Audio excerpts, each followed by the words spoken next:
Hello दोस्तों, आज हम करेंगे मैथ के महत्वपूर्ण प्रश्न को हल। क्वेश्चन में दिया है कि यदि किसी संख्या के 80% में 80 ही जोड़ा जाता है तो प्राप्त परिणाम संख्या के बराबर है, तो संख्या क्या है। तो आप मान लीजिए कि एक संख्या है और संख्या क्या है, 100 यूनिट। हम मान लेते हैं क्योंकि प्रश्न में दिया नहीं हुआ तो हम मान तो सकते ही है।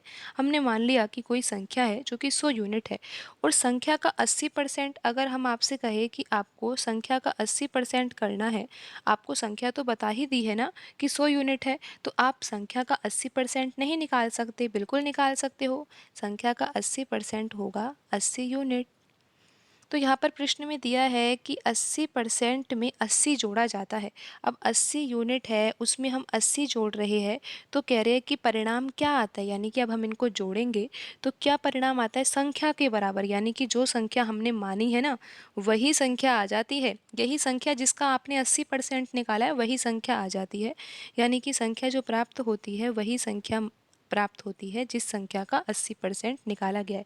तो आप एक इक्वेशन तो ये ध्यान रखिए और एक इक्वेशन हम बना रहे हैं कि अगर 80 यूनिट में 20 यूनिट जोड़ दिया जाए तो क्या प्राप्त होगा। अगर 80 यूनिट में 20 यूनिट जोड़ दिया जाए तो भी तो हमें 100 यूनिट प्राप्त होगा।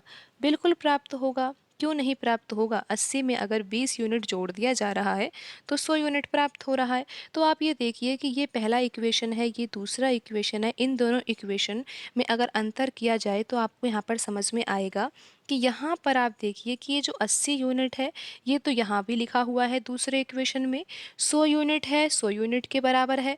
लेकिन यहाँ पर जो 20 यूनिट है वो किसके बराबर होगा, 80 के बराबर होगा। तो यहाँ से आपको ये समझ में आ गया होगा कि जो 20 यूनिट है वो किसके बराबर होगा, 80 के बराबर होगा। या फिर आप ऐसा भी तो मान सकते थे कि 80% दिया हुआ है, किसी संख्या का 80% है और उसमें अगर 80 जोड़ा जाता है यानी कि 20% किसके बराबर होगा, 80 के बराबर होगा। क्योंकि 80% है, 80% में कुछ ऐसा जोड़ा जा रहा है जिससे वह वही संख्या प्राप्त हो रही है, यानी कि 100% प्राप्त हो रहा है। तो 80% में कुछ ऐसा क्या जोड़ा जाएगा, 20% ही तो जोड़ा जाएगा और 20% की वास्तव में वैल्यू क्या है, 80 है। तो आप किसी भी तरीके से समझ सकते हो। तो हमें तो यहाँ से एक यूनिट की वैल्यू निकालनी है जो कि किसके बराबर होएगी, 80/20 के। और जब हम इसको काटेंगे तो ये आ जाएगा 4। और हमें संख्या निकालनी है, तो संख्या तो क्या है, 100 यूनिट है ना।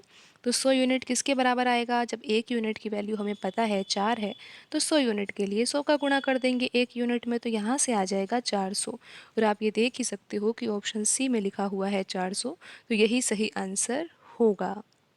तो आज की वीडियो में इतना ही, मिलते हैं अगले वीडियो में। धन्यवाद।